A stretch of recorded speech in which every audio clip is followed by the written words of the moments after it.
उपाध्याय, म national college धुम्बाराहीको senior programme coordinator, plus म यस कलेजमा वातावरण र विकास सम्बन्धी विषयहरू पनि पढाउँछु।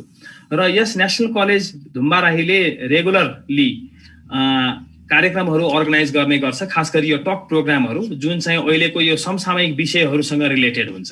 र त्यही विषयमै केन्द्रित भएर हामीले आज एकदमै जनमानसको चासोमा रहेको विषय अर्थात् काठमाडौँ उपत्यका, ललितपुर, भक्तपुर, काठमाडौँ एज अ होलमै जुन रेगुलरली हामीहरूको फोहोरको समस्या देखिन्छ र फोहोरको समस्या जुन रेगुलरली देखिन्छ र समस्या पनि देखिन्छ, तर केही समयको लागि समाधान त हुन्छ, तर फेरि पछि गएर पुनः यो समस्याकै रूपमा बल्झिने गरेको छ। हुन त काठमाडौँको उपत्यकाको पपुलेसन फ्लोटिङहरू गरेर लगभग 50 लाखको हाराहारीमा छ भनिन्छ। डेफिनेटली पपुलेसन बढ्दै गयो र मान्छेको लिभिङ स्ट्यान्डर्ड पनि त्यो अनुसारले बढ्दै जान्छ र मानिसहरूको क्रय शक्ति पनि बढ्दै जाने र अर्बन लाइफस्टाइल, खास गरी यो सहरी लाइफस्टाइल जुन छ यसले गर्दाखेरि पनि फोहोरको भनौँ न पर क्यापिटा वेस्ट जेनेरेसन चाहिँ बढ्दै जाने नै देखिन्छ। यो वैज्ञानिक अनुसन्धानले नै देखाएको कुरा हो। सहरहरू जति विकसित हुँदै गयो र जति मानिसहरूको क्रय क्षमता बढ्दै गयो त्यति नै बढी चाहिने वस्तुहरूको चाहिँ खरिद बिक्री हुने र त्यही नै अनुपातमा फोहोरहरू निस्किने भन्ने कुरा हो। तर यसको अर्थ यो होइन कि फोहोरलाई व्यवस्थापनै गर्न नसकिने भन्ने होइन। यसको लागि धेरै नै विकसित मुलुकहरूले मात्र होइन कि नेपालभित्रै पनि सानसाना नगरपालिकाहरूले चाहिँ फोहोरलाई एकदम एफिसिएन्टली चाहिँ म्यानेज गर्न सकेको देखिन्छ। तर काठमाडौँ उपत्यकामा सबै जनशक्ति, स्रोत, साधन र यो खास गरी हामीहरूको चाहिने यो प्राविधिक मात्र होइन कि आर्थिक रिसोर्सहरू पनि हामी कहाँ पुग्दाखेरि पनि किन बार बार चाहिँ यो फोहोरको समस्याहरू रेगुलरली बल्झिरहेको छ त। र फोहोरबाट आजकल हामी धेरैजनालाई मैले भनिराख्नु पर्दैन, फोहोरबाटलाई हामीले मोहर बनाउने, फोहोरबाट मोहर बनाउने भन्ने जुन स्लोगन छ यो पनि एकदमै पपुलर छ। र आजकल फोहोरबाट मोहर बनाउने कल्चर नेपालमा मात्रै होइन, विदेशमा मात्रै होइन, इभन गाउँ गाउँतिर पनि त्यो फैलिसकेको छ। र यो पनि भनिन्छ कि काठमाडौँमा जति पनि फोहोर दैनिक जेनेरेट हुन्छ त्यसको झन्डै 2/3 फोहोर चाहिँ बायोडिग्रेडेबल अर्थात् कुहिन सक्ने फोहोर हुन्छ, जसबाट हामी प्राङ्गारिक मल बनाउन सक्छौँ। र हामी कृषि प्रधान देश हो, हामीले त्यो प्राङ्गारिक मल बेचेर पनि प्रशस्त पैसा कमाउन सक्छौँ। भने पैसा कमाएर भनौँ न अझ आम्दानी गर्न सकिने फोहोरलाई किन हामी करोडौँ रुपियाँ खर्च गरेर व्यवस्थापन गर्न पनि हामीलाई धौधौ परिरहेको छ त। र किन चाहिँ काठमाडौँ यति सुन्दर सहर हाम्रो काठमाडौँको भनिन्छ, हाम्रो सांस्कृतिक धरोहरहरू छ, यहाँ ऐतिहासिक सहर हो, यति राम्रो चाहिँ यो भनौँ न चाडपर्वहरू मनाइने यो सहरमा किन बेला बेलामा चाहिँ यो फोहोरले गर्दाखेरि काठमाडौँको एस्थेटिक भ्यालुलाई नै बिगार्ने गरी प्रदूषण बेला बेलामा किन हुन्छ त। यही बारेमा हामी छलफल गर्नको लागि आजको हामीले यस कार्यक्रममा यो एनसी टक जुन नेशनल कलेजको रेगुलर कार्यक्रम हो, यो कार्यक्रममा चाहिँ हामीले दुईजना चाहिँ वक्तालाई हामीले बोलाएका छौँ। हामीसँग हुनुहुन्छ काठमाडौँ महानगरपालिका वातावरण विभागका प्रमुख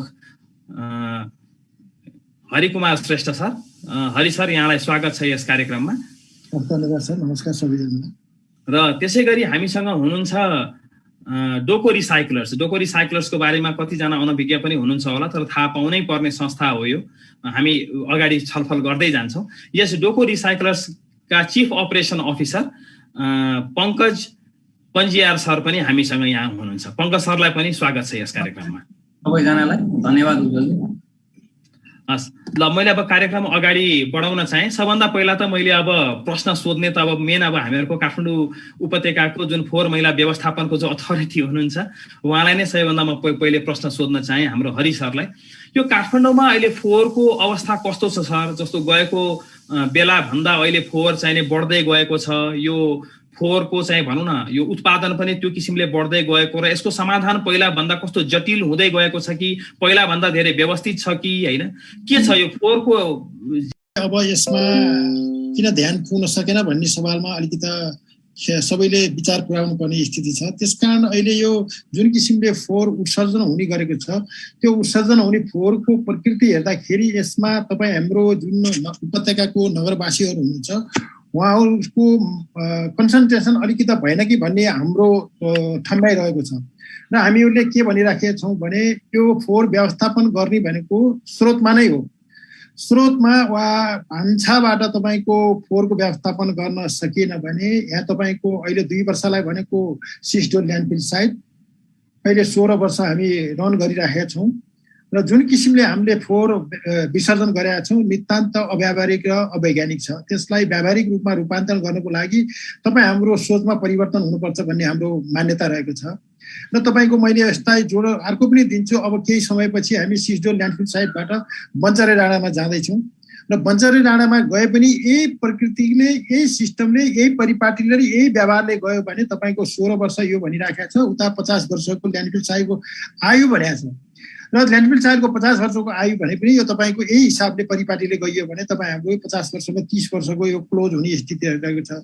झन्डै 1.5 अरब रुपियाँको प्रोजेक्ट हो यो तपाईँको ओखरपौवा बन्चरे डाँडा सेनिटरी ल्यान्डफिल साइट। त्यसलाई कुलुले पनि भनिन्छ, त्यो धुनीबेसी नगरपालिकामा पर्छ। मैले स्लाइडमा पनि राखेको छु। र त्यो हिसाबले हामीले जानियो भने 1.5 अरब रुपियाँको बजेट तपाईँको 50 वा 30 वर्षपछि यसको भ्याल्यु एड गर्दै जानियो भने यसको हामीले एड्रेस गर्न सकिँदैन। त्यो स्थितिमा हामी रहेका छौँ। त्यसकारण मैले भन्न खोजेको के हो भने काठमाडौँ उपत्यकाको फोहोर 60% तपाईँको यही व्यवस्थापन गर्न सकिन्छ। तपाईँको 60%मा 30% तपाईँको अब हाम्रो हुनुहुन्छ, हाम्रो डोकोको साथी हुन्छ, उहाँले पनि राख्नु होला। त्यसमा वेस्टको सम्बन्धी अब तपाईँको डिग्रेडेबल र नन डिग्रेडेबलको कुरो छ। त्यो हिसाबले 60%मा 30% तपाईँको नन डिग्रेडेबल छ र वेस्टलाई तपाईँको 10% को वा 15% को रेसियोमा हामीले त्यो डेटाहरू प्राप्त गरेको स्थिति छ। त्यसकारण झन्डै 75-80% फोहोरलाई आफ्नो घरमा नै व्यवस्थापन गर्न सकिन्छ। र काठमाडौँ महानगरपालिकाले के गरेको छ भने घरको अर्ग्यानिक फोहोरलाई तपाईँको घरमा नै व्यवस्थापन गर्न सकिन्छ। झन्डै तपाईँको एउटा परिवारमा 300 ग्राम भन्दा बढी अर्ग्यानिक फोहोर प्रोडक्सन हुँदैन सर। त्यसकारण त्यो हाम्रो ठम्मै छ र डाटाले त्यही बताउँछ। त्यसकारण प्रथम कदाचित तपाईँको केही परिवार वा भोज भतेर भयो भने त्यसको भोल्युम बढ्ने छुट्टै कुरो हो, होइन भने त्यो फोहोरलाई घरमै व्यवस्थापन गर्न सकिन्छ। र काठमाडौँ महानगरपालिकाले के गरेको छ भने प्रत्येक घरलाई सब्सिडी रूपमा तपाईँको कम्पोस्ट बिन वितरण गरेको छ, डस्टबिन वितरण गरेको छ। अहिले फेरि नेपाल सरकारले के पनि ल्याएको छ भने प्लास्टिक 40 तपाईँको माइग्रेन भन्दा तलको प्लास्टिक उत्पादन गर्न नपाउने र 40 भन्दा बढीको तपाईँको प्लास्टिकलाई युज गर्ने भन्ने हिसाबले त्यो हिसाबले गइसकेपछि हामीले कपडाको झोला पनि वितरण गरेको स्थिति छ। त्यसकारण यो हिसाबले जुन किसिमले सहरमा फोहोर फालिन्छ नितान्त गैर जिम्मेवार अव्यावहारिक मान्छेहरूलाई हामी काठमाडौँ सिटीमा बस्ने र राजधानीमा बस्ने नगरवासीहरूले यसलाई ख्याल गर्नै पर्छ। र कतिपय सवालमा कहाँ राख्दाखेरि उपयुक्त हुन्छ भन्ने कुरो आयो भने त्यसले समस्या समाधान गर्छ। त्यसकारण मैले सरहरूसित के भन्न चाहन्छु भने तपाईँहरूको यो आजको यो प्रोग्रामबाट म अनुरोध गर्न चाहन्छु सम्पूर्ण नगरवासीहरूलाई, उपत्यकावासीहरूलाई, तपाईँ हाम्रो फोहोर व्यवस्थापन गर्ने समस्या होइन, समस्या हामी आफैले बजारेको मानसको सोचमा परिवर्तन नभइसकेपछि पोजिटिभ सोच नहुने हो भने यसले समस्या समाधान गर्दैन भन्ने हिसाबले म राख्न चाहन्छु। साथसाथै सिस्डोलवासीहरूको समस्या त्यहाँको भयावह स्थिति हेर्दाखेरि तपाईँ हामीले एकदम त्यसको त्यो स्थिति देख्दा दुःख लाग्छ। आफूले म यो कुर्सीमा बसेर कुरा गरिरहँदाखेरि त्यहाँ आफैले नै त्यहाँ गिल्टी फिलहरूको म महसुस गर्छु। त्यसकारण यस्तो स्थितिमा रहेको छ। त्यसकारण हामीले कम्युनिटी बेसमा होस् होइन, वडामा होस् र विभिन्न सेक्टरमा गएर हामीहरूले के भने जागरण अभियान पनि सञ्चालन गरेका छौँ। र वडामा पनि के गरेका छौँ भने तपाईँहरूको फोहोर घरमै व्यवस्थापन गर्नुहोस् र तपाईँको टाइम टेबलमा यो बार यो कुहिने फोहोर लिएर आउँछ, यो बार तपाईँको नकुहिने फोहोर लिएर आउँछ र तपाईँको काम नलाउने फोहोर वेस्ट फोहोरलाई यसरी व्यवस्थापन गर्ने हामीले सेड्युल नै बनाएको छ सर। तर त्यो सेड्युललाई जुन किसिमले उल्लङ्घन गर्ने काम भएको छ, अब दण्ड नै सबै ठोक हो भन्ने कुरो काठमाडौँ महानगरपालिकाले सोचेको छैन सर। मानिसको एटिच्युडमा जबसम्म परिवर्तन हुँदैन तबसम्म दण्ड जरिवानाले मात्र निकासा दिन्छ भन्ने कुरो लाग्दैन। त्यसकारण यसलाई सबैले व्यावहारिक रूपमा उतार्नुपर्छ भन्ने लाग्छ। त्यसकारण मैले अनुरोध गर्न सक्छु अब हामीहरू भोलिका दिनबाट अहिलेको आज आएर हामी एउटा नयाँ तौर तरिकाले नयाँ प्रोजेक्ट लिएर आउने एउटा कन्सेप्टमा गइरहेको छ। र यहाँहरूको यो अवसरमा जुन अब नयाँ टेक्नोलोजी यहाँ प्रवेश गरेर कम्पोस्ट प्लान्टको कुरो छ अनि तपाईँको वेस्ट इनर्जीको कुरो छ। यो हिसाबले काठमाडौँ महानगरपालिकाले लिएर आएको छ र यहाँलाई त्यो हस्पिटलको वेस्टको कम्प्याक्टको रूपमा टेन्डरमा पनि गइसकेको कुरो म यहाँहरूलाई जानकारी गराउन चाहन्छु। अब केही दिनमा यो टेन्डर बिडबाट ओपन हुँदैछ। जहाँसम्म लाग्छ यो 3 नम्बर वडाको हाम्रो यो वसुन्धरामा रहन्छ हाम्रो त्यो EIF पनि त्यहाँ भइरहेको स्थिति छ। त्यसकारण यो हिसाबले हामीले काम गरिरहेका छौँ र सहर सफा गर्नको लागि कम्बिनेसन अलिकति नमिलेको हो कि भन्ने लाग्छ। तपाईँको के छ भने सडक भयो, खानेपानी भयो, मेलन्ची भयो, काठमाडौँ महानगरपालिका भयो र अन्य ढलको विषयलाई यी जुन किसिमले अब विद्युत प्राधिकरण भयो जुन यसमा अब कम्बिनेसन नमिलाउनुको कारणले गर्दाखेरि टाइममा हामीले सडकहरू खन्ने र सडक पनि एउटाले खन्दै जाने, अर्कोले काम गरेर जाने, फेरि त्यसलाई प्याचिङ गर्ने, कालोपत्रे गर्ने, फेरि अर्कोले त्यो गर्ने हिसाबले जुन किसिमले कम्बिनेसन गरेर त्यसको कारणले दूषित वातावरण, तपाईँको वायुमण्डल र तपाईँको हरियालीको लागि जुन प्रतिकूल प्रभाव परेको छ त्यो सबैले ख्याल गर्नुपर्ने हुन्छ। र काठमाडौँ महानगरपालिकाले जब आइल्यान्डहरू भयो, तपाईँको पार्कहरू भयो, होइन, तपाईँको विभिन्न सेक्टरमा कामहरू गरिरहेको छ, ग्रुमर सञ्चालन गरिरहेको छ। हामीहरू ग्रुमर पनि प्रयोग गर्छौँ र ग्रुमरबाट आउने धुलोलाई ब्रिकमा लिएर जाने हिसाबले गरिरहेको छौँ। प्लास्टिकलाई तपाईँको अब नयाँ अहिले हामीले नास्टसित पनि कुरा गरेका छौँ। नास्टसित कुरा गरेर भोलि नै आउँदै हुनुहुन्छ उहाँहरूले हामीलाई के भनिरहेको छ, त्यो प्लास्टिकबाट तपाईँको ओइल निकाल्ने र प्लस तपाईँको कालोपत्रे गर्नको लागि यसले सपोर्ट गर्छ भन्ने कुरो आइसकेपछि त्यो उहाँहरूको जुन कन्सेप्ट छ, साइन्टिस्ट कन्सेप्ट छ, त्यो आधारमा उहाँहरूलाई हामीहरूले छलफल गरेर अगाडि बढाउने कार्यक्रम गरेको छ। साथसाथै हरियालीको रूपमा हामीहरू ठाउँ ठाउँमा अहिले तपाईँको प्लान्टेसन गरेका छौँ, होइन, ठाउँ सडकहरूमा। र त्यही हिसाबले अब अनि खोला नालाहरू पनि सफा गर्ने काम जुन किसिमले खोला नालाहरूमा। हरि सरलाई मैले रोकेँ। हरि सर, अब आजको चाहिने कार्यक्रमको हाम्रो फोकस चाहिँ अहिले चाहिँ यो सोलिड वेस्ट नै भएको भएर त्यसमै बढी फोकस गरौँ। डेफिनेटली हरि सरले अहिले जुन काठमाडौँ महानगरपालिकाले अघि बढाइरहेको विभिन्न नीति तथा चाहिँ भनौँ न कार्यान्वयनमा जाने जुन पक्षहरू छ त्यो अगाडि हामी कार्यक्रमको अलिक उत्तरार्धतिर त्यो बारेमा छलफल गर्छौँ नै। पहिला त समग्र यो फोहोरको अवस्थाको बारेमा हरि सरले प्रकाश पारिदिनु भयो, यसको लागि हरि सरलाई धेरै धेरै धन्यवाद। अब म पङ्कज सरका जान चाहे। जसरी हरि सरले भन्नुभएको छ कि उपत्यकावासीहरूको एटिच्युडको प्रब्लम हो, हामी उपत्यकावासीहरूले नजानेको हो फोहोर कसो भनौँ न वस्तुलाई कसरी उपभोग गर्ने र फोहोरलाई कसरी कमसे कम जेनेरेट गर्ने भन्ने बारेमा चाहिँ उपत्यकावासीले नै नजानेको भन्ने कुरा गर्नुभयो एउटा। र अर्को जुन वेस्ट रिसाइक्लिङको कुराहरू गर्नुभएको छ त्यो नगरपालिकाले अहिलेसम्म त्यति राम्रोसँग सुरु गर्न सकिसकेको छैन। अहिले हेर्दाखेरि कस्तो छ भन्दाखेरि यो भनौँ न सेग्रिगेसन एट सोर्स त नगरपालिकाको लेभलबाट हुन सकेको छैन। अहिले जुन हाम्रो घर घरबाट जुन फोहोर लिएर जानुहुन्छ कुहिने नकुहिने फोहोर मिक्स गरेरै उहाँहरू लिइराख्नु भएको छ, सेग्रिगेसन एट सोर्स त हुन सकेको छैन। त्यसलाई सिस्डोलमा गएर पनि के भइरहेको छ त भन्दाखेरि ल्यान्डफिल नभएर डम्पिङ नै भइरहेको अवस्था छ। अब सरलाई के लाग्छ, पङ्कज सरको विचारमा अहिले भनौँ न सोलिड वेस्टको अवस्था के छ? पङ्कज सरको जुन हाम्रो डोको रिसाइक्लर्स हुनुहुन्छ तपाईँहरूले त वेस्टलाई बेसिकली रियुज र रिसाइकलमा तपाईँहरूले बढी फोकस गरेर राख्नु भएको छ भने काठमाडौँको फोहोर तपाईँहरूले भनौँ न काठमाडौँदेखि सिस्डोलसम्म जाँदाखेरिको अवस्थालाई तपाईँहरू कसरी देख्नुहुन्छ? त्यो फोहोरलाई कतिको यो भनौँ न फाइनेन्सियल क्यापिटलमा कन्भर्ट गर्न सकिन्छ र वास्तवमै फोहोरको लागि कस्तो समस्याको रूपमा तपाईँहरूले देखिराख्नु भएको छ? मैले पङ्कज सरलाई यो प्रश्न सोधेँ। पहिला त हामीले जुन समस्या भन्ने शब्द जुन छ नि फोहोरलाई यहाँ वर्गीकरण गरेको त्यो हामीले जेनेरेट गरेको शब्द भयो क्या। फोहोर तब समस्या भएको छ जब कि त्यसलाई हामीले समस्या रूपमा त्यसलाई परिभाषित गर्दैनौँ, त्यसले गर्दा हो। फोहोरमा पहिला हामीले जस्तो हरि सरले भन्नुभयो त्यहाँ कम्प्लिटली एग्रिएबल छ। मान्छे हामी काठमाडौँ मात्र होइन, हामी समग्रमा पनि ह्युमन नेचर भइसकेको छ कि त नजानेर कि त जानी पनि अब this is not my problem, others के भन्छ नि यो अरूको समस्या हो, आफ्नो मेरो समस्या होइन, मेरो घरबाट बाहिर निस्केपछि सक्यो, त्यो जुन सोचाइले गर्दा पनि यो समस्या भएको हो क्या।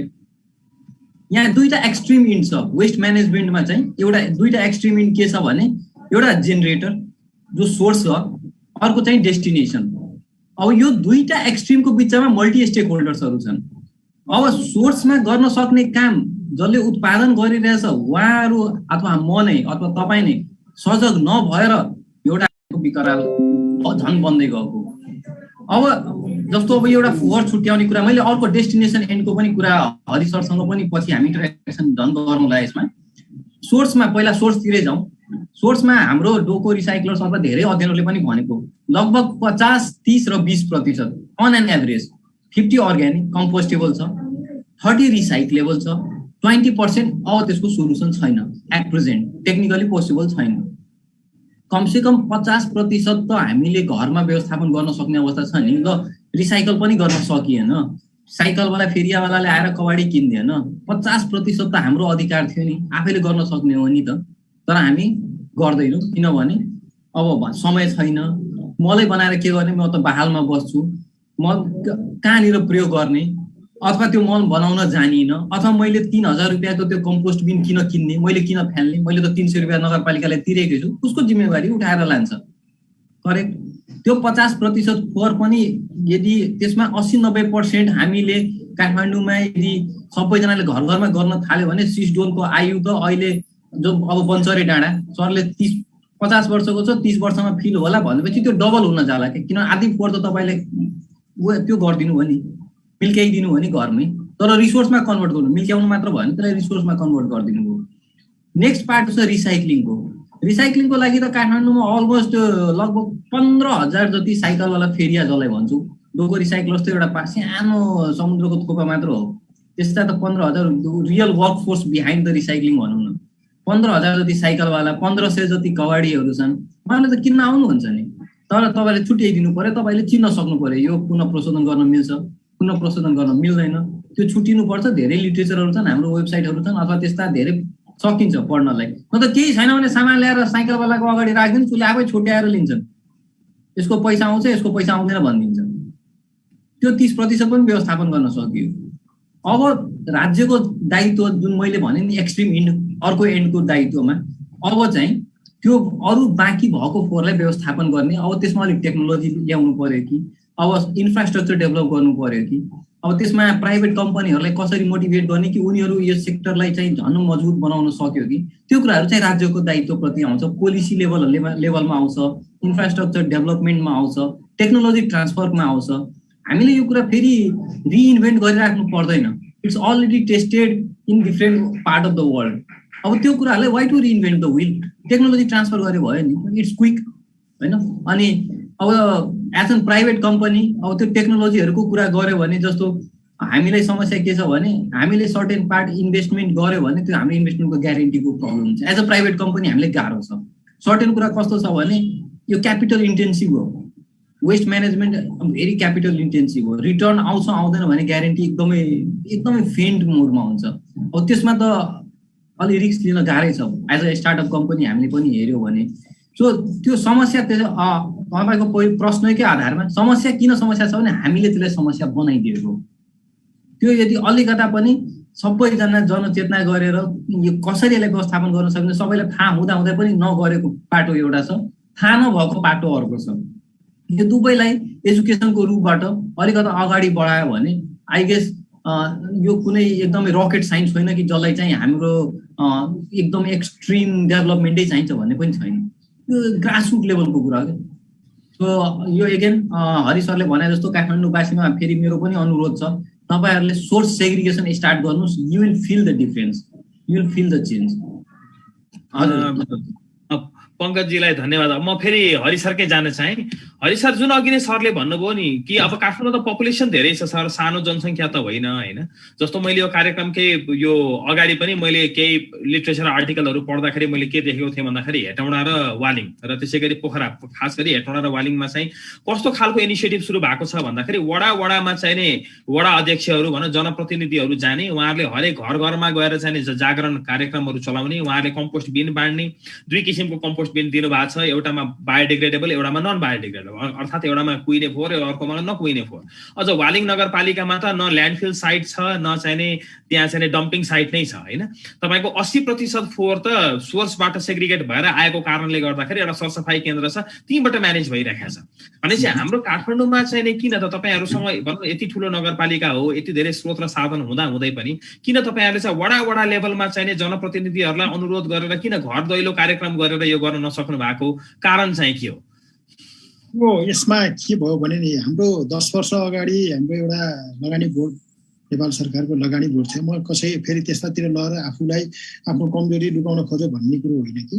यसमा के भयो भने टेक्निकल्ली जनप्रतिनिधि पनि त्यही टाइममा आउनुभयो र त्यतिखेर लगानी बोर्ड र डेपोस्ट भन्ने संस्थाको बिचमा सम्झौता भयो सर। सम्झौता भएर के भयो भने त्यो वेस्ट इनर्जी र कम्पोस्ट प्लान्टको कुरो आइसकेपछि त्यो अहिलेसम्म पनि होमवर्कमै रह्यो। र केही समय लगानी बोर्डमा रह्यो। अहिले हाम्रो काठमाडौँ महानगरपालिकामा आएर हामीहरूले त्यस्तो प्रोजेक्टलाई लन्च गर्नको लागि छलफल सुरु गरेका छौँ। आजै मात्र पनि हामी लगानी बोर्डमा गएर के हो त अब तपाईँको केही समय अगाडि यहाँ छलफल गरिदियो, पिडिएफ पाएको थियो। अब महानगरपालिका आइसकेपछि महानगरपालिकाले फुल अथोरिटीमा यो काम गर्ने हो त भन्ने हिसाबमा कुरा गरिरहँदाखेरि अब तपाईँहरूको बिचमा र हाम्रो बिचमा केही विषयमा छलफल गरौँ भनेर त्यहाँ छलफल पनि भएको छ। त्यस कारण हामीले के भने नयाँ टेक्नोलोजी प्रवेश गराउनलाई हामी यसमा के भन्ने अब चुक्यौँ भन्ने कि आफूले अवसर पाइएन भन्ने र जनप्रतिनिधिहरूले भनिराख्नु भएको छ र यसलाई त्यतातिर त्यो पाटोलाई छोडेर अब नयाँ पाटो जाम भन्दाखेरि पनि आखिर यहाँ त्यो पनि लगानी यहाँ त्यसलाई एड गर्नुपर्ने भएको छ। अर्को पनि ल्याइसकेपछि दुईटा प्रोजेक्ट यसमा एकैचोटि फेरि समस्याको समाधान होइन भनिसकेपछि र यसैलाई नै व्यवस्थापन गरेर जाउँ भन्ने हिसाबले अहिले डिले भएको छ।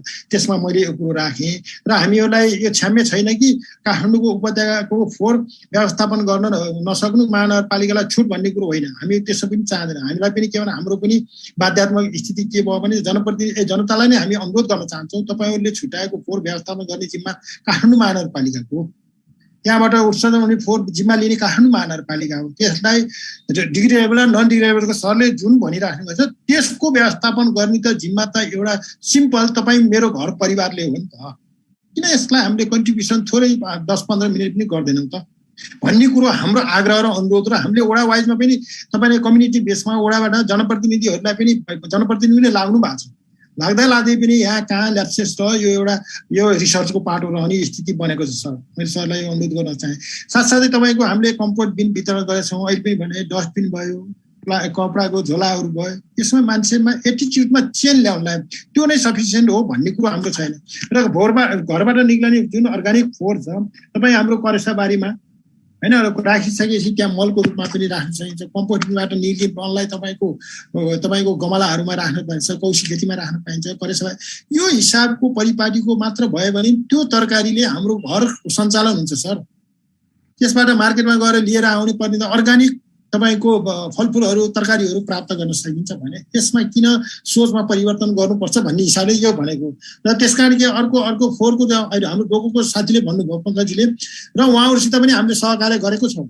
डोको भयो होइन, अब खाली cc.com भन्ने साथीहरू पनि हुनुहुन्छ। उहाँहरूलाई पनि हामीले के भने तपाईँहरूले घर घरमा गएर पब्लिकले जति मूल्य भन्छ त्यति मूल्यमा गिभ एन्ड टेक गर्नुहोस्, लिने दिने कुरामा कम्प्रोमाइज गर्नुहोस् अनि त्यसपछि रियुज हुने सामान रिसाइक्लिङ हुने सामानहरू कलेक्सन गरिदिनुहोस् भन्ने हिसाबले हामीले त भनिराखेको छ। सर र मैले पनि बार छुट्याएर हामीहरू फोहोर छुट्याउने भनेर गइराखेको स्थिति छ। त्यसकारण मैले के भन्न चाहन्छु भने अब हामीहरू केही समयपछि नयाँ टेक्नोलोजीमा प्रवेश गर्छौँ। यो डिओ समस्या समाधानको लागि काठमाडौँ महानगरपालिका लागि परेको छ र यसमा व्यवस्थापन गर्ने हिसाबले अहिले जोडतोडका जोडले नै अगाडि बढिरहेको स्थिति छ। त्यसकारण यसलाई यसरी लिएर जाउँ भन्ने कुरो म भन्न चाहन्छु सरलाई। र फोहोरको जति पपुलेसन भए पनि आखिर यहाँ फोहोरको पर्सेन्टेज भनेको एउटै हो सर। त्यसमा पर्सेन्टेजमा कुनै तात्विक भिन्नता छैन, तर मान्छेको एटिच्युडमा त चेन्ज हुनैपर्छ। मेरो घरमा तपाईँको घरमा अहिले सिस्डोलमा तपाईँको यो समस्या आयो बर्सातको कारणले हेर्नुहोस्, यति धेरै भयावह स्थिति बन्यो जसले गर्दाखेरि मलाई यति चुनौती भयो सर। म आफैले के गर्ने के नगर्ने भन्ने अब एकदम तारेमा भयो, जसले गर्दाखेरि त्यहाँको पब्लिकले नि पछि डिस्टर्ब गर्नुभयो है। र उहाँहरूलाई पनि भन्ने हिसाबले पनि उहाँहरूलाई सहयोग गर्ने भन्ने हिसाबले नै गरियो र अहिले अब सहज रूपमा गइरहेको छ। मैले फेरि पनि भन्न चाहन्छु ल्यान्डफिल साइड सिस्टर ल्यान्डफिल साइडमा फोहोर राख्ने ठाउँ छैन भन्ने कुरो मैले यहाँबाट पनि जानकारी गराउन चाहन्छु सर।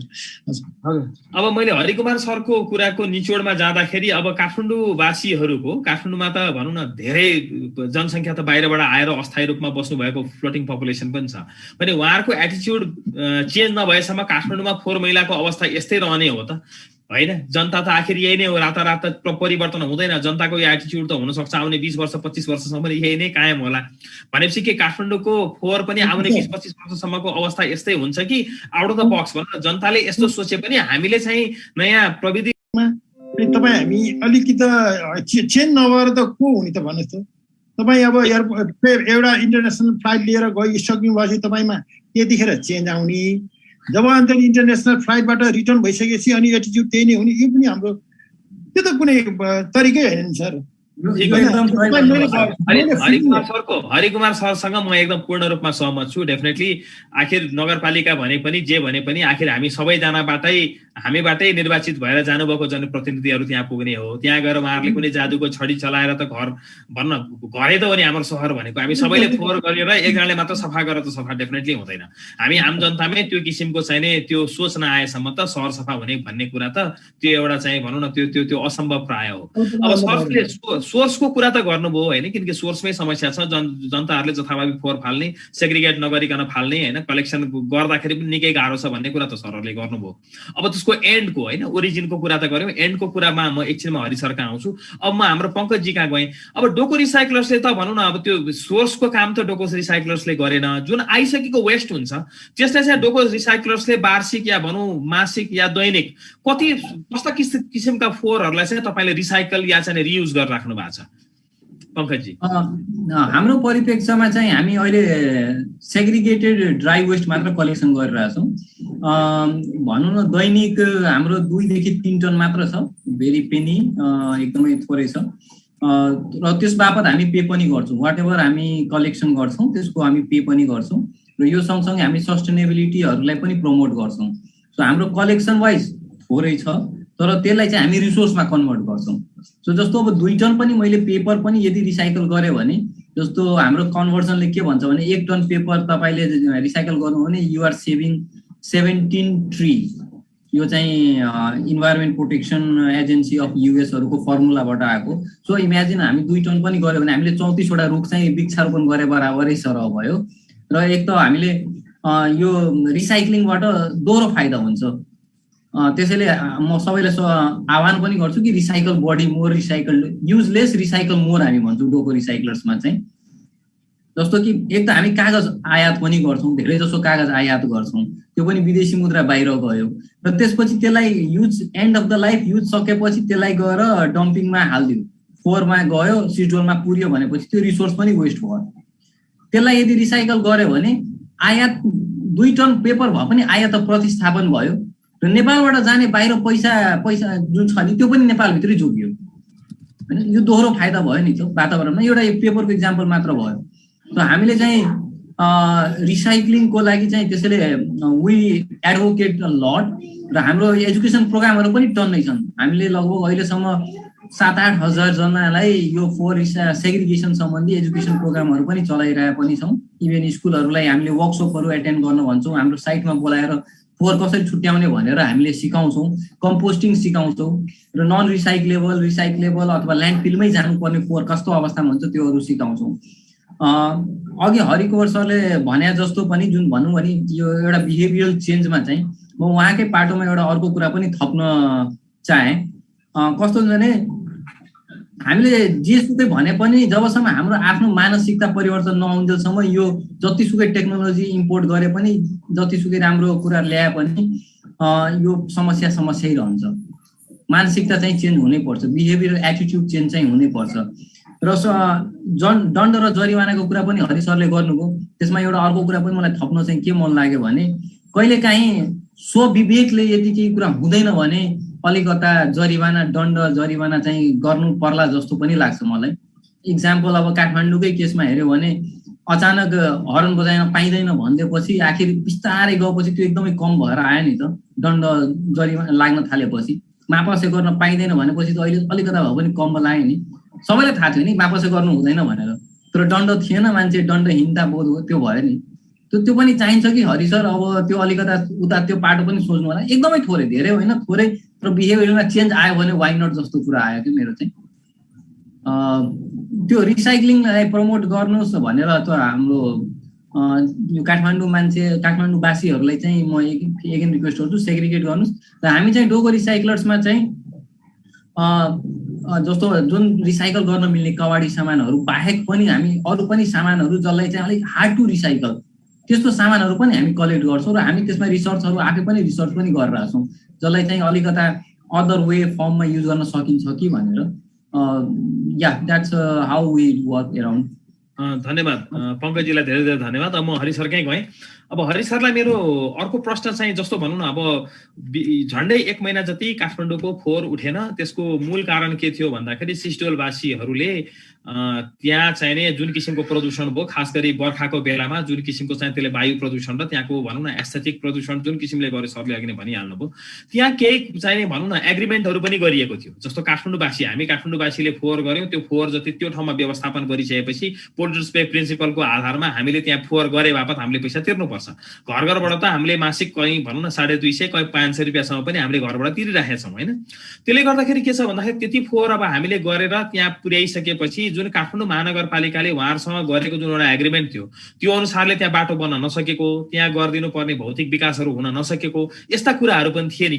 किन यस्तो भयो? किन समयमै हामीले चाहिने उहाँहरूसँग बाचा गरेको विकासका विभिन्न कार्यक्रमहरू त्यहाँ गर्न सकेनौँ? के कारण भयो त्यसको? हामीले प्रत्येक आर्थिक वर्षमा त्यहाँको भौतिक पूर्वाधारको लागि होस्, शिक्षा, स्वास्थ्य, खानेपानी सबै योजनाहरूलाई हामीले बजेट एलोकेट गरेको हुन्छ र उहाँहरूले त्यो बजेट एलोकेट गरेको पछि पनि पृथक किसिमले फेरि थप बजेटहरू पनि डिमान्ड गरिसकेपछि उहाँहरूको बिचमा डिमान्डहरू बढ्दै जाने भएपछि त्यसले गर्दाखेरि प्रोग्राम आएको र उहाँहरूलाई पनि हामीले बारम्बार के भनिराखेको छौँ भने अहिले झन्डै हामीले 3 करोड रुपियाँ 2टा नगरपालिका, गाउँपालिका र धुनीबेसी नगरपालिका र कोकनी गाउँपालिका 3 करोड रुपियाँ तपाईँको विकास निर्माणको लागि छुट्याएको छौँ।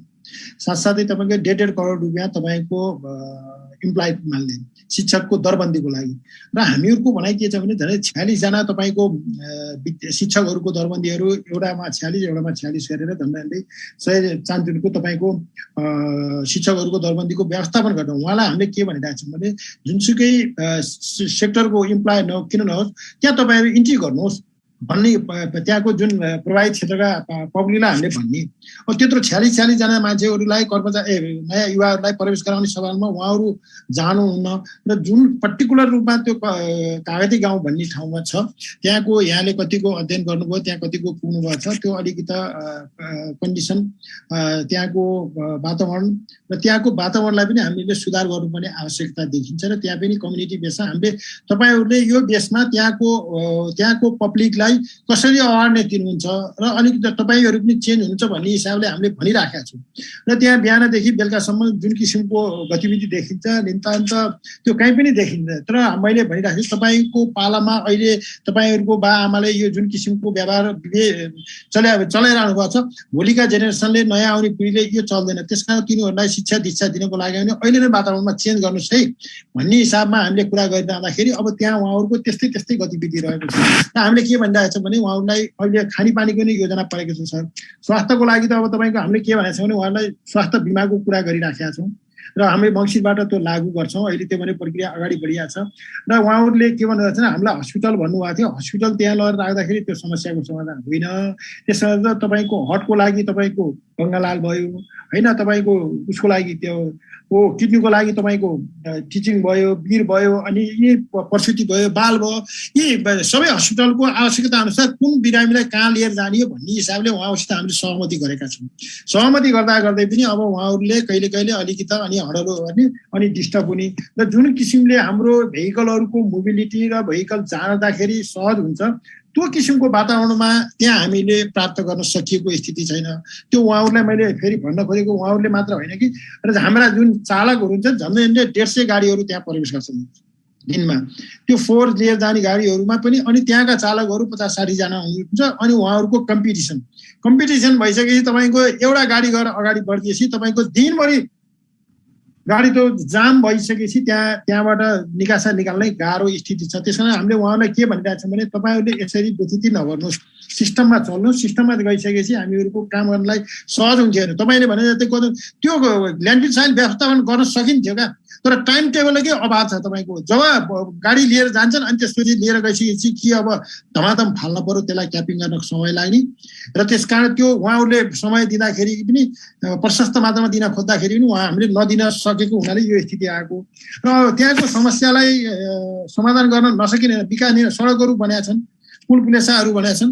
तर अस्ति के भयो भने हाम्रो के छ भने सर हुन्छ सर 80 मिटर हाइटमा तपाईँ हाम्रो त्यो ल्यान्डफिल साइड छ र 200 मिटर सडक के छ भने हाम्रो 4 माथि गाडी कुद्नुपर्छ, सडक छ अनि त्यसपछि 4 छ, 4 माथि फेरि गाडी छ, गाडी माथि 4 भएर यो हिसाबले गर्दाखेरि त्यहाँ जान नसकेको स्थितिले गर्दाखेरि यो समस्या आएको र हामीले बारम्बार के भने गत वर्ष नै हामीले के भनेको थियौँ सिस्टोल ल्यान्डफिल साइडमा 4 राख्ने ठाउँ छैन। त्यसकारण अहिले नै हामीलाई कुनै विकल्प दिनुपर्छ, बन्चारे डाँडा एबिसिडी कुनै डाँडा दिनुपर्छ है भनेर हामीले नेपाल सरकारलाई पनि गत वर्ष नै भनेको र गत वर्ष भन्दाखेरि उहाँले के भने यस वर्षलाई तपाईँहरूले त्यही कन्ट्रिब्युसन गरिदिने त्यही व्यवस्था नगरिदिने भन्नुभयो गत वर्षको कुरो र यस वर्षलाई यहाँ फ्री इन्फर्मेसनै पाइएन। नपाइएसकि अहिले किन कन्डिसन यो भएको होइन भने समस्यालाई समाधान गर्न नसकिने होइन, सडक भयो जम्मै कुराहरूलाई व्यवस्थापन गरेको छ र हामीले के भने नेपाल सरकारलाई पनि अनुरोध गरेका छौँ र काठमाडौँ महानगरपालिका भनेको काठमाडौँको 32 वडाको कुरो हो र यहाँबाट अर्को नगरपालिकाहरूलाई कन्ट्रिब्युसन गर्ने कुरो त्यति सजिलो विषय पनि होइन त। फेरि के भने नगरको हो यहाँको 4 त्यहाँ गएछ तर त्यहाँ गएर जाँदै पनि त्यहाँको डिमान्डहरू पुरा गर्नलाई यो बजेटले मात्रै सफिसियन्ट नहुने हुनाले हामी जहाँको भए पनि विकास गरेका छौँ भने अर्को ठाउँको विकास गरेर त्यो एरियाको विकास गर्नलाई नेपाल सरकारले किन बजेट एलोकेट गर्न नहुने भन्ने कुराहरू पनि हामीले त्यहाँ प्रस्तुत गरेका छौँ। त्यही अनुसारको डिमान्ड गरेका छौँ र नेपाल सरकारले पनि अब विभिन्न विकल्पहरूको सडकहरू निर्माण गर्ने काम र शैक्षिक सुधारकोहरूको काम, स्वास्थ्यको काम सबै कुराहरूलाई तपाईँ सम्बोधन गरेको छ सर। त्यसकारण यसलाई यसरी नै लिनुपर्ला। मैले हरि सरलाई एउटा प्रश्न थपिहालेँ। सरले जसरी भन्नुभयो नि कि यति बजेट एलोकेट गरिएको छ शिक्षाको लागि, स्वास्थ्यको लागि, होइन सडकको लागि भनेर, त्यो बजेट एलोकेट गरेको कुरा चाहिँ नि अब स्थानीयवासीहरूले देख्दैनन्। स्थानीयवासीहरूले तब मात्र देख्छन् जब त्यो कार्यान्वयन हुन्छ, होइन जब त्यहाँ वास्तवमै बाटो बन्छ, वास्तवमै पुल पुलेसा बन्छ र देखिने गरी चाहिँ विकासका पूर्वाधार तयार भएपछि मात्र स्थानीयले पत्याउने अवस्था आउँछ। त्यसले गर्दाखेरि चाहिँ बजेट चाहिँ नि एलोकेट हुने तर त्यो कार्यान्वयन नभएको कारणले गर्दाखेरि काठमाडौँ महानगरपालिका र स्थानीयको बिचमा यो फुट आएको भन्न मिल्छ? होइन सर, हामीहरूले बजेट गाउँपालिकालाई पठाउँछौँ, नगरपालिकालाई पठाउँछौँ र उहाँहरूले भनिदिनु भयो भने हामीहरूले यहीँबाट नै अब तपाईँको उहाँहरूले लागत इस्टिमेट पठाउनुहुन्छ, त्यो लागत इस्टिमेटको अनुसार हामीहरूले टेन्डर गराइन्छौँ। गर्ने फेरि त्यहीँको छ, जनताले नै हो, त्यहीँको प्रतिनिधिले गर्छ सर। हामीहरूले त्यसबाट कुनै इन्टरफेयर गर्दैनौँ र उहाँहरूले भनेको ठाउँमा उहाँले राखेको योजनालाई हामीले प्राथमिकता दिन्छौँ, त्यो भन्न मिल्दैन सर। हजुर, हस्, मैले हरि सरलाई धन्यवाद। अब यसपछि म पङ्कज सरका गएँ। अहिले भर्खर हरि सरले जुन कुरा गर्नुभयो नि कि त्यहाँ स्थानीय भनौँ न यो क्षेत्रहरूमा पूर्वाधारको विकास र त्यहाँ विभिन्न विकासको कार्यक्रमहरू लग्दै पनि यो समस्या भएको छ। झट्ट हेर्दाखेरि यो शब्द कतिको ठिक होला तर केही हदसम्म राजनीतिकरण पनि हुने फोहोरलाई लिएर, होइन स्थानीयहरूले चाहिँ त्यो फोहोरको हवाला दिएर चाहिने भन्दा बढी कुराहरू चाहिँ डिमान्ड गर्ने, अलिक बढी बार्गेन गर्ने, वास्तवमै त्यो समस्या हो। नभए मैले अर्को यसमा यही कुरामा मैले पङ्कज सरलाई मैले अर्को कुरा थप्न खोजेँ। अघि नै हरि सरले के भन्नु भने वेस्ट सेग्रिगेट गर्यो भने चाहिँ धेरै समस्या समाधान हुन्छ भनेर उहाँले त भन्नुभयो। तर ठिक छ, काठमाडौँ उपत्यकावासीले वेस्ट सेग्रिगेट गर्नु पर्यो, होइन तपाईँको चाहिँ डिग्रेडेबललाई घरमै राखेर प्राङ्गारिक मल बनाउनु भयो तर 2 तिहाई, त्यो भनेको झन्डै 300-350 टन हुन्छ दैनिक काठमाडौँ उपत्यकाको, होइन त्यति फोहोर चाहिँ अब हामीले नन डिग्रेडेबल वेस्टलाई मात्र हामीले त्यहाँ यो के अरे सिसडोल क्षेत्र या बन्चरे डाँडा क्षेत्रतिर हामीले गएर चाहिँ डिपोजिट गर्नु सट्टा त्यसलाई रिसाइकल गऱ्यो भने कति पर्सेन्ट त्यसको रिसाइकल हुन सक्छ र त्यो वेस्ट चाहिँ यदि हामीले सेग्रिगेट गरेर घरमा हामीले डिग्रेडेबललाई मल बनाउन सक्यौँ, नन डिग्रेडेबलमा कति पर्सेन्ट चाहिँ अब हामीको रिसाइक्लेबल वेस्ट हुन्छ जसलाई हामीले भनौँ न रिसाइकल गरेर अझ त्यसलाई अपसाइक्लिङ गरेर बेच्न सक्छौँ। त्यो कम्पोजिसन के कस्तो छ, त्यो केही सुझाव दिन सक्नुहुन्छ पङ्कज सरले आफ्नो अनुभवको आधारमा? यसमा चाहिँ कस्तो छ भने ड्राई वेस्टमा चाहिँ अलमोस्ट 30% चाहिँ इजिली रिसाइक्लेबल है, 30% चाहिँ इजिली रिसाइक्लेबल हो, जसमा चाहिँ मेटल हरेक प्रकारको मेटल हाम्रो नेपालमा रिसाइकल गर्न मिल्छ, नेपालको टेक्नोलोजीले भ्याउँछ। पेपर यदि त्यो कम्पोजिट फर्ममा छैन भने हरेक प्रकारको पेपर नेपालमा रिसाइकल गर्न मिल्यो। प्लास्टिक अलिक कम्प्लिकेटेड छ, नेपालमा चाहिँ इजिली रिसाइकल हुने भनेको अब एसडिपी क्याटेगोरीको, एलडी क्याटेगोरीको मात्र प्लास्टिक रिसाइकल हुन्छ। अनि बाँकी अब ग्लास रिसाइकल हुँदैन, हामीसँग केही पनि टेक्नोलोजी छैन। यहाँ रिबटलिङ हुन्छ, क्लिन गरेर फेरि त्यसमा रिफिलिङ मात्र हुन्छ, रिसाइकल चाहिँ हुँदैन। र बाँकी भएको एउटा हाम्रो अर्को पाटो अब paper metal is very good. अब प्लास्टिकमा समस्या छ, त्यसको लागि त अब अलि पोलिसी लेभलमै जानुपर्छ। फेरि प्लास्टिक यस्तो कुरा हो जसलाई चाहिँ मैले चाहिँ फ्युचर के देखाएको छु भने अबको अपकमिङ 30 to 40 इयर्ससम्म पनि जति banned plastic, single use plastic यो त्यो भने पनि प्लास्टिक हामी युज गर्छौँ नै। हामीले अहिले ल्यापटपमा कुरा गरेका छौँ, ल्यापटपै प्लास्टिकले बनाएको हुन्छ, तल जुत्ता लगाएको छौँ, जुत्ताको सोल पनि प्लास्टिक छ। सो हामी प्लास्टिकबाट भाग्न सक्छौँ भन्ने चाहिँ त्यो चाहिँ गलत धारणा हुन्छ। सो त्यो चाहिँ रिसाइक्लेबल हुन्छ। सो बाँकी चाहिँ नन रिसाइक्लेबल ल्यान्डफिलमै पुर्याउनु पर्ने अवस्थाको जुन छ नि, सो त्यसमा चाहिँ 20% छ, 20%मा 5%, 5 to 6% चाहिँ हार्ड टु रिसाइकल हो। रिसाइकल गर्न सकिन्छ, तर त्यो हाम्रो टेक्नोलोजीले अलिक भ्याउन गाह्रो छ। त्यो कुराहरू चाहिँ अलिक प्रब्लमेटिक छ। सो ओभरअल राम्ररी सेग्रिगेट गर्यो भने ल्यान्डफिल साइटसम्म पुग्नु पर्ने र ल्यान्डफिलमा पुग्नु पर्ने भनेको 20% मात्र हो। कहाँ अहिले 1000 टन गइरहेको ठाउँमा 200 टनमा झार्न सकिन्छ।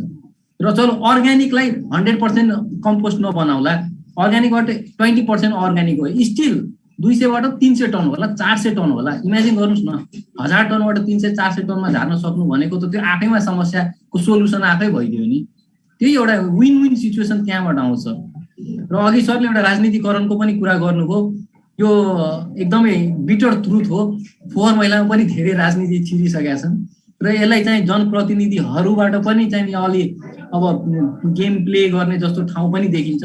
एउटा इक्जाम्पल भन्दा पनि एउटा मेरो बुझाइ चाहिँ कस्तो हुन्छ भने, कुनै नयाँ टोलमा चाहिँ तपाईँहरूले यो सेग्रिगेट गर्नु भएन भने हामी उठाउँदैनौँ, कुनै जनप्रतिनिधि वडा अध्यक्ष वडा सदस्य जानुभयो भने ब्याकल्यास भइदिने डर छ कि फेरि उहाँलाई। हामीले नै जिताएर पठाएको मान्छे हामीले आएर यहाँ त्यो जगाउने रोग जगाउने होला जस्तो मेरो पनि एउटा त्यो चाहिँ फिलिङ चाहिँ छ कि जस्तो फिल हुन्छ। त्यहाँनिर छ, पोलिटिक्स चाहिँ छ, तर त्यो आफ्नो ठाउँमा छ। अब त्यो राजनीतिकरण चाहिँ नगरौँ, तर फोहोरको समस्या भनेको समस्याको समाधान हामी आफैमा छ। सर्टेन कुरामा राज्यको सपोर्ट चाहिन्छ। एज अ रिसाइक्लर म पनि जस्तो म खोज्छु, सपोर्ट खोज्छु, जहाँनिर अलिक पोलिसी हाम्रो फेभरेबलमा भइदियोस्, रिसाइक्लिङ गर्नलाई प्रमोट गरिदियोस्। अब हाम्रो धेरै जस्तो कुरा छ, टेक्नोलोजी इम्पोर्ट गर्दाखेरि हामीले एउटा मसिन मैले मगाउँदाखेरि अलमोस्ट मैले 30% भ्याट र सबै गरेर ट्याक्स तिर्दिनु पर्यो। अब 10 लाखको मसिन छ, मैले मगाउँदा यहाँ 18 लाख पुगिसक्यो। अब सायद त्यसमा ट्याक्स फ्री भइदियो भने मैले के राहत पाउँछु कि। अब धेरै नगरपालिकाहरूले अब कबाडीले धेरै कमायो भनेर कबाडी कर लगाइदिने गर्छन्। अब एउटा यसमा चाहिँ के छ भने, हाई भ्याल्यु स्क्रैपमा चाहिँ त ठिकै हो, त्यो करले त सस्टेन गर्ला, तर त्यो करले गर्दाखेरि low value scrap specially the plastic sections अब उठ्न छोडिसक्यो। कति ठाउँमा एकदमै लो भ्यालु प्लास्टिक हुन्छ, 1 रुपियाँ पनि तपाईँले मार्जिन कर लगाइदिनु भयो भने नगरपालिकाबाट बाहिर निस्किने बेलामा त्यो 1 रुपियाँ पनि सस्टेन गर्दैन। त्यस्तो प्लास्टिकहरू रिसाइकल हुँदैनन् र त्यो कलेक्सन पाटोबाटै छुट्टिएर फेरि सिस्टोल जानुपर्ने अवस्था हुन्छ, इभन सेग्रिगेट गर्दा गर्दै पनि। कति प्लास्टिक चाहिँ कति केसमा के छ भने प्रोड्युसर रिस्पोन्सिबल भइदिएन। तपाईँले प्लास्टिक उत्पादन गर्न छुट दिनुभयो, तर त्यो पनि यस्तो प्लास्टिक उत्पादन गर्न छुट दिनुभयो जुन रिसाइकल गर्नै सकिँदैन। एकदमै सलिड इक्जाम्पल भनेको तपाईँको मल्टिलेयर प्लास्टिक भन्छौँ हामी, कम्पोजिट प्लास्टिक, नुडल्सको ऱ्यापर, लेसको ऱ्यापर, रिसाइकल गर्नै मिल्दैन। गर्न मिल्दैन भने त राज्य संयन्त्रले त्यसलाई त न्याक्नु पर्यो नि। You can only produce the things which you can recycle, or you have technology to recycle, or you transfer the technology. कि त प्रोड्युसर आफै रिस्पोन्सिबल हुनु पर्यो। मैले उत्पादन गरेको छु भने EPR भन्छौँ हामी, एक्सटेन्डेड प्रोड्युसर रिस्पोन्सिबिलिटी, जुन चाहिँ ग्लोबली एकदमै अहिले चलेको छ। जसले उत्पादन गर्यो त्यसले रिसाइकलको सिस्टम बसाउनु पर्यो, नत्र उत्पादन गर्न दिँदैनौँ। त्यो पनि यहाँ रिसाइक्लिङमा हामीले चाहिँ अलिकता यो चाहिँ राज्यबाट पोलिसी लेभलमा आउनु पर्यो, एक्सटेन्डेड प्रोड्युसर रिस्पोन्सिबिलिटीहरू। एउटा चाउचाउकै प्याकेटको खोलको कुरा गऱ्यो भने नेपालमा प्रति मिनट 30,000 प्याकेट उत्पादन हुन्छ सर, प्रति मिनट। भने जति उत्पादन छ त्यति त फ्यालिया पनि रहेछ नि त। अब वर्षभरिमा त्यो चाउचाउको खोल मात्र कति फ्यालियो त, त्यसको अब सोल्युसनै छैन। सो यस्तो कुराहरूमा चाहिँ राज्यको सपोर्ट चाहियो। बाँकी चाहिँ रिसाइक्लिङ गर्न एकदमै पोसिबिलिटी एकदमै हाई पनि छ हाम्रो ठाउँमा। 30%, 50 अर्ग्यानिक छ भने 30% त इजिली रिसाइकल गर्न मिल्छ। हामी त्यतिलाई चाहिँ मनन गरेर अगाडि रिसाइक्लिङमा हिँड्न सक्नुहुन्छ। धन्यवाद पङ्कज सरलाई, धेरै धेरै धन्यवाद। अब हामी कार्यक्रमको अन्ततिर पनि आइसकेका छौँ, हामीसँग 10 मिनट मात्र समय छ, प्लस केही अब हामीहरूको श्रोताहरूको यहाँ प्रश्नहरू पनि निकै राम्रो प्रश्नहरू राख्नु भएको छ। मलाई लाग्छ हाम्रो पङ्कज सर र हरि सरले पनि पढ्न सकिराख्नु भएको छ होला। म त्यो प्रश्न राख्छु, तर त्यो अब अडियन्सको दर्शकहरूको प्रश्न राख्नुभन्दा अगाडि एउटा अन्तिम मेरो प्रश्न के छ भन्दाखेरि, अहिले भर्खर पङ्कज सरले कुरा गर्नुभयो जुन वेस्टहरू निस्किन्छ त्यसमा धेरै रिसाइक्लेबल वेस्टहरू हुन्छ होइन। अब यहाँ समस्या के छ भन्दाखेरि काठमाडौँबाट त्यति लामो कति 18-20 किलोमिटर पर चाहिँ गएर सिस्टोलमा त्यो फोहोर फालिन्छ। त्यो त्यहाँ गएर चाहिँ त्यो ऱ्याक पिकर्सहरूले, त्यो तपाईँको चाहिँ कबाडी उठाउनेहरूले त्यहाँ गएर चाहिँ त्यो फोहोर त्यो सबै चाहिँ कबाडीहरू त्यहाँबाट उठाएर ल्याउनुहुन्छ, उठाएर फेरि काठमाडौँ ल्याउनुहुन्छ। फेरि त्यसलाई चाहिँ तपाईँको चाहिँ त्यो त्यसको सर्टेन भ्यालुमा चाहिँ उहाँहरूले लिएर जाँदाखेरि त्यसमा चाहिँ कर लाग्छ। अब यहाँ कुरो के छ साइकल वा त्यसको कलेक्सन गर्ने काम नभएको भन्ने होइन सर, त्यो ठाउँ ठाउँमा भइराखेको स्थिति छ। हुँदाहुँदै पनि त्यसको भोल्युम जुन किसिमको छ त्यो किसिमको भोल्युमको लागि यहाँ व्यवस्थापन गर्न नसकेर त्यहाँ गएको।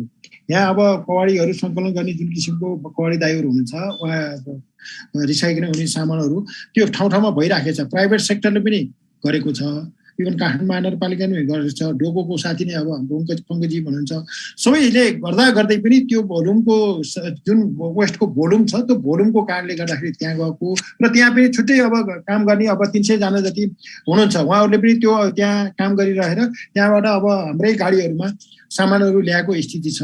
त्यो स्थितिले गर्दै नगरेको भन्ने होइन, तर के हो भने यसको जुन फ्याक्चुएसन छ भोल्युमको त्यसले गर्दाखेरि समस्या आएको छ। एउटा कुरो त्यो भयो। अर्को सरले के भन्नुभयो अरे मैले यहाँ सुन्न पाइनँ। हजुर, अर्को चाहिँ जुन अब हाम्रो कबाड सामानमा जुन यो कर लगाउने कुरा अघि नै गर्नुभयो नि हाम्रो पंकज सरले, त्यो कर लगाउनु भन्दा बरु त्यसलाई कर मुक्त गरिदियो भने कबाड सामानमा कर लगाउने भन्ने कुरो अझ बढी कलेक्सन हुन्थ्यो कि भन्ने हो। कवाड सबलमा यसमा कवाडी साथीहरूले पनि यसमा कुरा उठाउनु भएको र हाम्रो डोको पङ्कजीले पनि यसमा उठाएर हामीले के भनेको छ भने यसको लागि यो सुनाइ हुनुपर्छ, एक्स्ट्रा कर लगाउनु हुँदैन। अलरेडी यो करमै छ, तपाईँको सामान किन्दाखेरि नै त्यहाँ भ्याट छ, ट्याक्स छ, त्यस कारण यो कवाडी कर लाउनु हुन्न भनेर यसमा हाम्रो पनि आवाज उठिरहेको छ। यसमा हामीले सुनाइ गर्ने हिसाबले हामीले झकझगाइरहेको स्थिति छ, त्यतातिर पनि हामीले ध्यान दिन गएको छ। र इभन नगरपालिकामा त्यस्तो किसिमको करको भन्नाले पनि त्यसमा जुन किसिमको कर लगाउने गरेको छ निकायले त्यसमा यो कर नलगावे भनेर हामीले भनिराखेको स्थिति छ। धन्यवाद। अब हामीहरूको भनौँ न हरि सर र पंकज सरलाई जुन बोल्ने जुन हामीले समयहरू दिएको थियौँ त्यो समय चाहिँ सकिएको छ र मेरो प्रश्नको जुन जवाफहरू दिनुभयो त्यसको लागि हरि सर र पंकज सरलाई धेरै धेरै धन्यवाद। अब हाम्रो यो श्रोताहरूको प्रश्नतिर अब हामीहरू जाउँ। एउटा कुरा चाहिँ एकजना हाम्रो पल्पसा सुवाल बहिनी के लेख्नुहुन्छ भन्दाखेरि अहिले चाहिँ कस्तो छ धेरै देशहरूमा र इभन हाम्रो देशमा पनि अहिले चाहिँ फोहोरहरू बाल्ने एउटा राम्रो चाहिँ मसिनहरू ल्याएर त्यसको चाहिँ फोहोर बाल्ने र त्यसबाट निस्केको धुवाहरूलाई चाहिँ त्यो फिल्टर गर्ने जुन प्रविधिलाई हामी इन्सिनरेटिङ सिस्टम भन्छौँ, यो अहिले काठमाडौँ महानगरपालिकाले यो बारेमा सोचेको छ कि छैन? यदि ल्याउने हो भने यसको कुनै चाहिँ भनौँ न यसको चाहिँ नेगेटिभ यो एडभर्स इन्भाइरोमेन्टल इफेक्ट हुने भएर यो नगरेको हो कि के कारणले गर्दाखेरि यो समस्या भएको भन्नु? मैले सिलवाल बहिनीलाई विशेष धन्यवाद। र मैले अहिले पनि भनिसकेँ, हाम्रो टेक्नोलोजी हिसाबले हामीहरूले हस्पिटलको वेस्टको ल्याने त्यसलाई अब इन्सिनेरेसन गर्ने जलाउने किसिमको छैन सर। त्यो त कम्प्याक्ट गर्ने, त्यसलाई भोल्युम जुन भोल्युम हुन्छ वेस्टको भोल्युमलाई कम गराउने हिसाबको मेसिनको हामीले इन्ट्री गर्दैछौँ। मैले अघि नै भने यो टेन्डर प्रक्रिया गएर अन्तिम स्थितिमा छ। त्यो एउटा भयो। अर्को प्लान्ट भनेको तपाईँ कम्पोस्ट प्लान्ट र वेस्ट इनर्जीको सवालमा पनि हामीहरूले सकिन्छ त कुनै पुरानै तपाईँको लगानी बोर्डसित र नेपोसितको जुन पिडिए छ त्यसलाई हामीले छलफल गरेको स्थिति छ। यदि त्यो संस्थासित हामीहरूले अगाडि बढ्न सकिन भने छुट्टै टेक्नोलोजी ल्याउने हिसाबले पाइरो ग्यासिफिकेसन भन्ने एउटा प्रोजेक्ट छ इक्विपमेन्ट, त्यसलाई ल्याउने हिसाबले हामीले फेरि एउटा फेरि होमवर्क गरेको स्थिति छ। त्यसका यो आर्थिक वर्षमा कुनै टेक्नोलोजी पर्चेस गर्छ सर र बहिनीलाई मैले त्यही जानकारी गराउँछु। हजुर, अब मैले यसमा अब इन्सिनेटरमा थप्न चाहे सर, यसमा इन्सिनेटरको बारेमा टेक्नोलोजिकल कुरामा थप्न चाहे। इन्सिनेट गर्नलाई पनि कस्तो हुन्छ, सबभन्दा पहिला फोहोर छुट्टिएको हुनुपर्छ सर।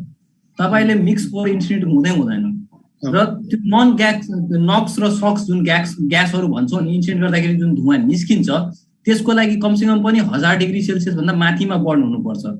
फोहोर मिसिने बित्तिकै अर्ग्यानिक डिग्रेडेबल र नन डिग्रेडेबल मिसिने बित्तिकै त्यो टेम्परेचर पुग्दैन, पहिलो कुरा है। अर्को कुरा अब त्यो नपुगेपछि त्यसले झन् हार्मफुल ग्यास बाहिर फाल्छ। यदि त्यो सेग्रिगेट भएन भने एकदमै हार्मफुल ग्यास। इन्सिनेटर भनेको त लास्ट अप्सन हो क्या, लास्ट स्टेज हो। त्यो इन्सिनेटरलाई त्यति प्राथमिकता दिए छैन। त्यो सेग्रिगेसनको मा गइसके नै टेक्नोलोजीलाई इन्ट्री गराउने कुरो भएको छ। त्यो किनभने त्यसबाट एउटा अर्ग्यानिक भयो, एउटा नन अर्ग्यानिक वेस्टकै किसिमले त्यसमा के भने बेनिफिट यसमा छ भन्ने हिसाबले सबै विज्ञहरूको राय सुझाव छ। अर्को कुरा, इन्सिनेट गरिसकेपछि तपाईँले रिसोर्सलाई जलाइदिनु भयो कि जुनसुकै वेस्ट नै भयो, अब त्यसको डिस्पोजल भयो, त्यसको कुनै रिटर्न भएन क्या? रिटर्न भएन, हो त्यही हो सर इन्सिनेटरमा चाहिँ। धन्यवाद हरि सर र पंकज सर दुवैजनालाई यो प्रश्नको जवाफको लागि। अब एउटा चाहिँ अब हाम्रो रोबिन पौडेल भन्ने भाइले लेख्नुहुन्छ, नमस्कार, म रोबिन पौडेल, नेसनल कलेजको पूर्व विद्यार्थी हुनुहुन्छ। उहाँ वक्ताहरूको अनुसार फोहोरको स्रोत फोहोरी मानसिकता रहेछ, अनि यो फोहोरी मानसिकताको स्रोत चाहिँ के रहेछ? त्यसलाई उन्मूलन गर्नुपर्ने के हो? बागमती सफाई अभियान पनि यति सफल हुन्छ भने यस्तै अभियान किन नचलाउने? दण्डको कुरा राम्रै हो, तर दण्डभन्दा प्रोत्साहन नै राम्रो हो कि भनेर प्रश्न गर्नुहुन्छ। मेरो विचारमा पहिला मैले हरि सरलाई नै यो प्रश्न सोधेँ, त्यसपछि म पङ्कज सरका आउँछु।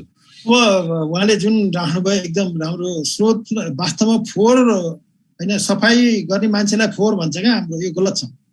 सफाई गर्ने कर्मचारीहरू आउनुहुन्छ नि, उहाँहरूलाई फोहोरको कलेक्सन आयो भन्ने कुरोको छ, त्यो एउटा शब्द नै गलत किसिमको छ। त्यस कारण त्यतातिर ध्यान दिनुपर्छ भन्ने लाग्छ।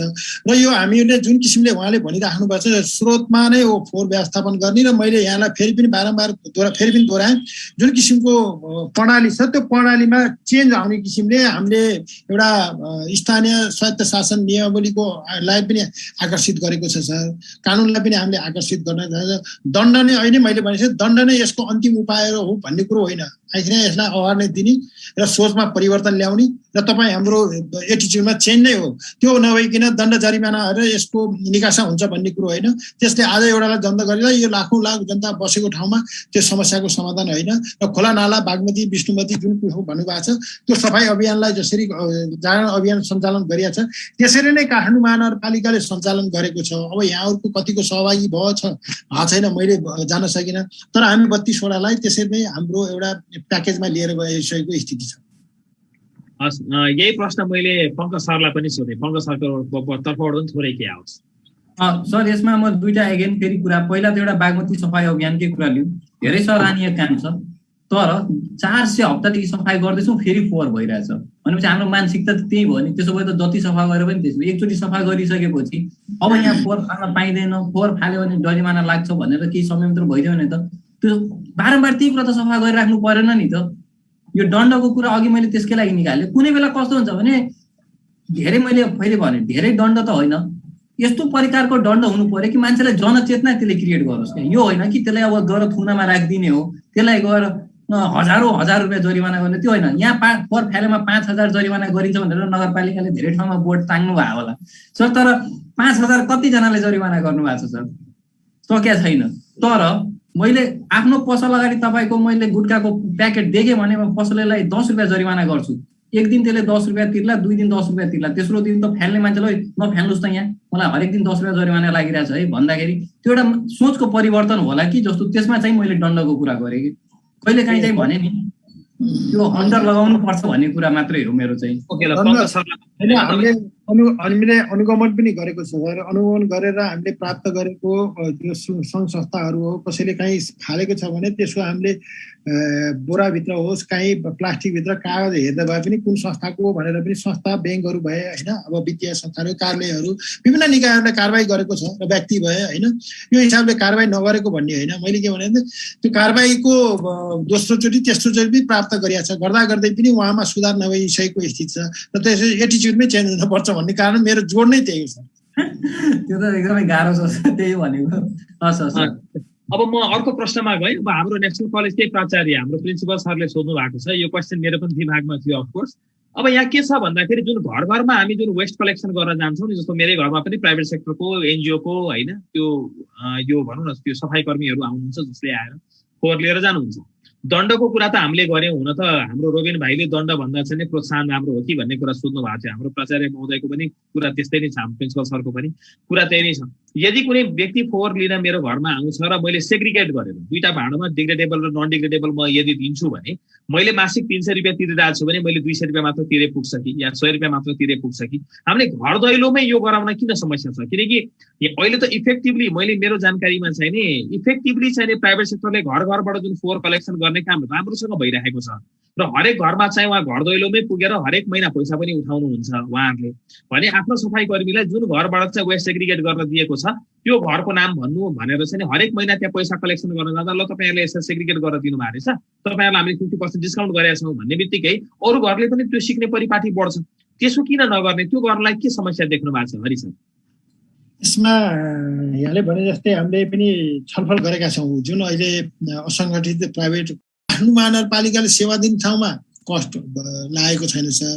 जुन प्राइभेट कम्पनीहरूले प्राइभेट सेक्टरले काम गरेको छ त्यो कस्टको बेयरिङ गरेको छ र उहाँहरूलाई हामीले के भनेको छौँ भने त्यो किसिमको गतिविधिले त्यो किसिमको काम आउँछ भने तपाईँहरूले यो कामलाई कन्ट्रिब्युसन गर्नुपर्छ, सहयोग गर्नुपर्छ भन्दाखेरि उहाँहरूले हामीले एउटा कन्सेप्ट पेपर बनाउँछौँ, त्यो पेपर लिएर आएर अगाडि बढाउने हिसाबमा हामी सहयोग गर्छौँ भन्ने हिसाबले पनि आएको छ सर।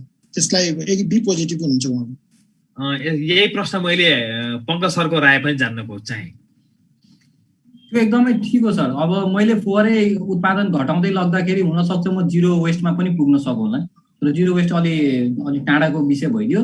तर मेरो फोहोर यदि पहिला मैले 1 किलो फ्यालिरहेको छु र अबदेखि मैले 200 ग्राम मात्र फ्याल्छु भने प्रोपोर्सनेट रूपमा चाहिँ कस्टिङ चाहिँ अबको चाहिँ नगरपालिकाहरूबाट जुन प्राइभेट कम्पनीहरूले जुन घरबाट फोहोर उठाउँछन् उहाँहरूलाई चाहिँ यो कन्ट्र्याक्ट बेसिसमा अलिकति स्टडी चाहिएला जस्तो लाग्छ। तर त्यसमा चाहिँ नआउन सक्ने कुरा होइन। प्रोपोर्सनेट रूपमा केजीको हिसाबमा हुन सक्ला कि पोकाको हिसाबमा हुन सक्ला कि जसले कम कर प्रड्युस गर्यो उसले कम पैसा तिर्यो, जसले बढी प्रड्युस गर्यो उसले बढी पैसा तिर्यो। त्यस्तो सिस्टम बसाउन सकिन्छ होला जस्तो लाग्छ सर।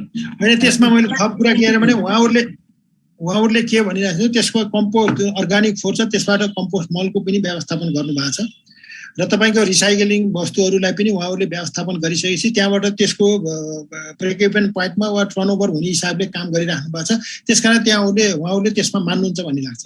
उहाँको इन्कममा कुनै गिरावट आउँदैन हो, किनभने त्यो रिसोर्सै कम युज भयो नि त।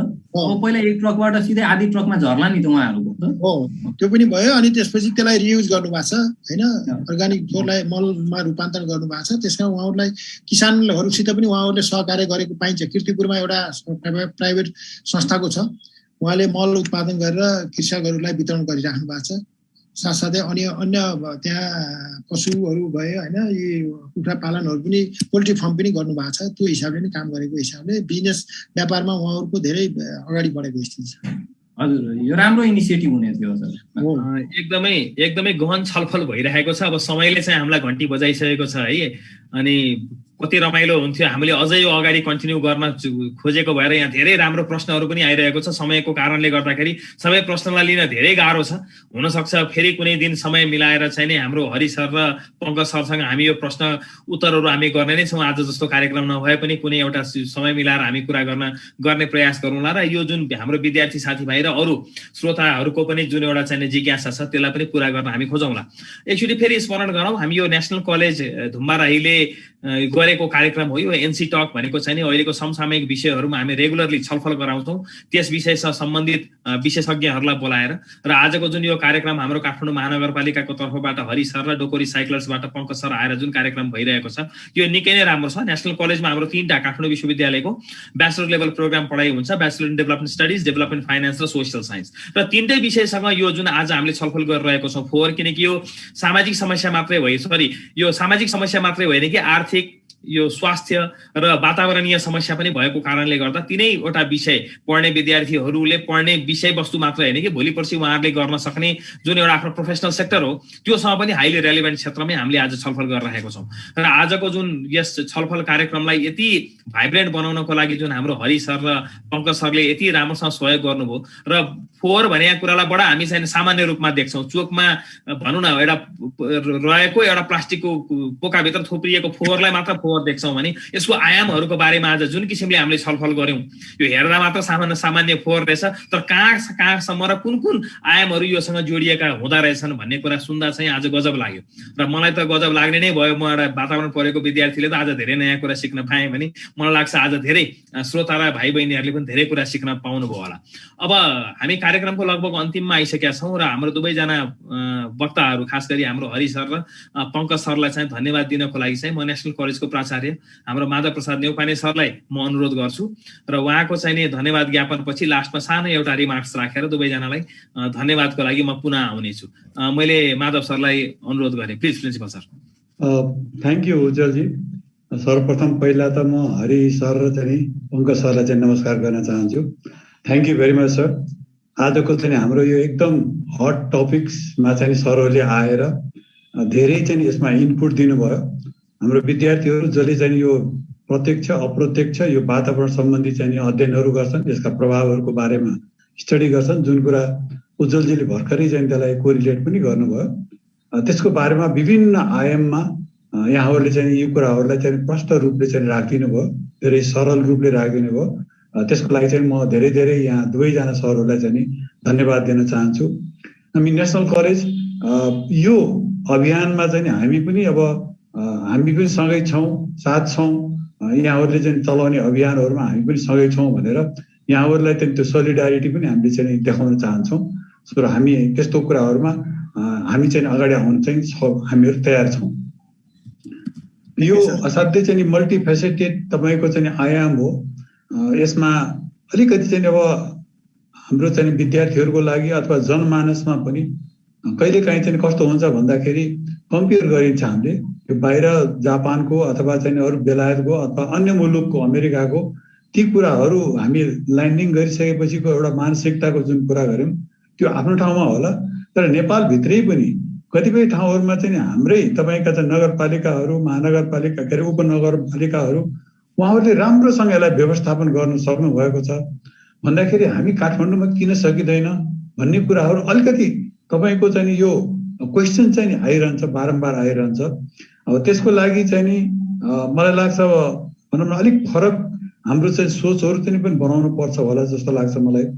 चाहे त्यो पोलिसीकै पार्टबाट चाहिँ नि हामीले कसरी चाहिँ एड्रेस गर्ने भन्ने कुराहरूलाई चाहिँ अब राखियो भने अलिअलि टपिक्सलाई चाहिँ तपाईँको अलिकति बढी चाहिँ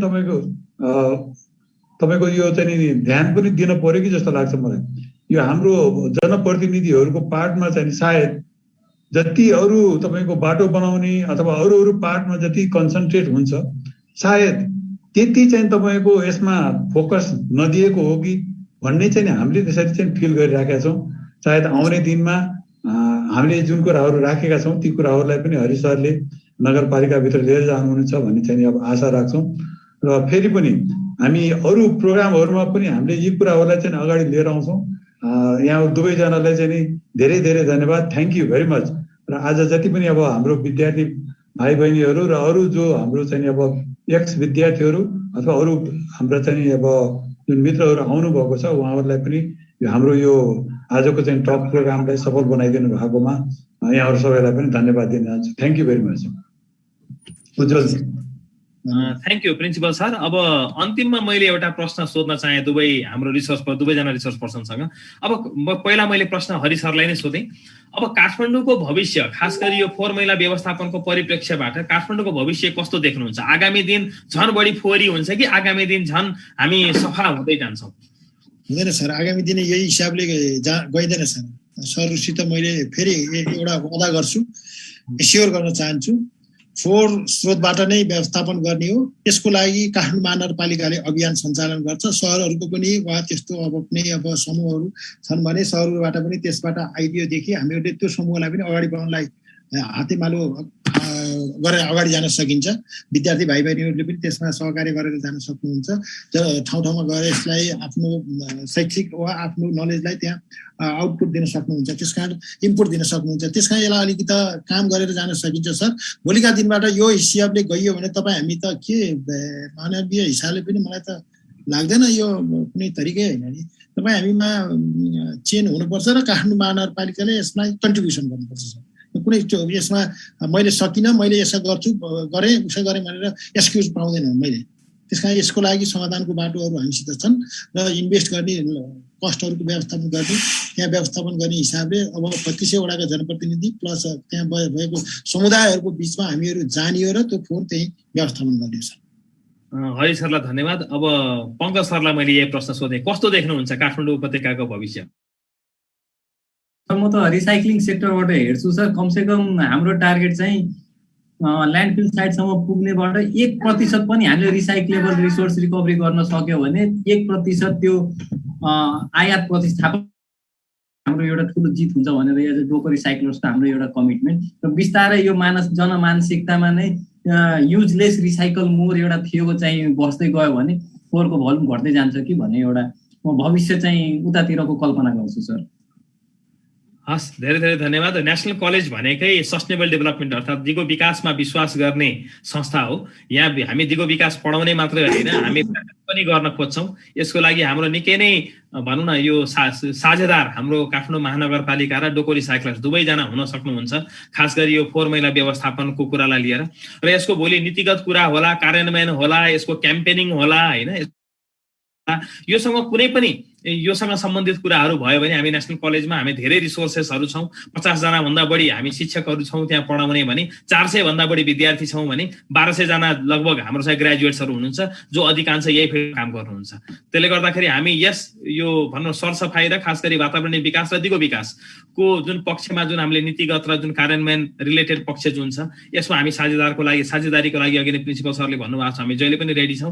हरि सर र पङ्कज सरले कुनै पनि बेला संस्थागत रूपमा पनि व्यक्तिगत रूपमा पनि हामीलाई चाहिँ नि अप्रोच गर्न सक्नुहुन्छ। यहाँहरू दुवैजनालाई धेरै धेरै धन्यवाद र आजको कार्यक्रम सबैजना दर्शक वर्गहरूलाई पनि धेरै धेरै धन्यवाद। Thank you. धन्यवाद सर, हामीलाई मौका दिनुभएकोमा। Thank you sir. Thank you.